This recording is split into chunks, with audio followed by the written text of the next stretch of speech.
4:20 दरम्यान जे पेशंट आहे आता ॲडमिट झालेले ते धीरज परदेशी म्हणून त्याने काम करत असताना काही लोकांना त्यांना मारहाण केलेला आहे. त्या प्रकरणामध्ये गंभीर जखमी झालेला आहे. त्यांचा उपचार सुरू झाला इकडे हॉस्पिटलला आणि बरेच लोक इकडे थांबलेले आहे.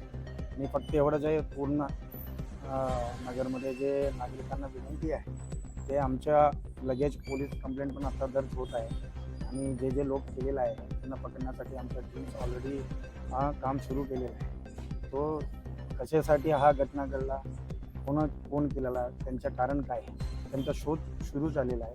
तो फक्त तुमच्या माध्यमातून, सर्व मीडिया माध्यमातून विनंती करतो नागरिकांना, कोणीही काही अफवावर विश्वास ठेवू नये.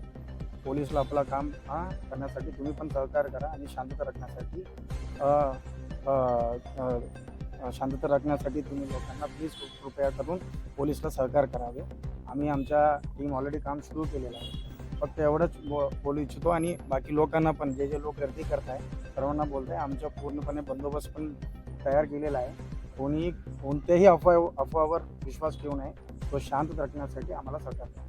कॉंग्रॅच्युलेशन्स वहिनी, बाळ झाल्याबद्दल. पण मी ऐकलंय डिलिव्हरी फार क्रिटिकल होती. आता ठीक आहे ना सगळं? अगं होता थोडा प्रॉब्लेम, पण स्त्रियांच्या आरोग्याची संपूर्ण काळजी घेणारं मातृसेवा होतं ना साथीला. सगळं सुरळीत झालं. किशोर वयापासून ते रजोनिवृत्तीपर्यंत स्त्रीच्या आरोग्याची संपूर्ण काळजी घेणारं अहमदनगर मधील पहिलं स्त्री रुग्णालय Matruseva women's hospital, obstetric ICU. किशोरवयीन आणि विवाहपूर्व समुपदेशन, गरोदर माता तपासणी आणि प्रसूती, पहिल्या सिझेरियन नंतर नॉर्मल डिलिव्हरीची सोय. मातृसेवा विमेन्स हॉस्पिटल, सक्कर चौक, नवीन टिळक रोड, अहमदनगर. फोन 9850 20 0017.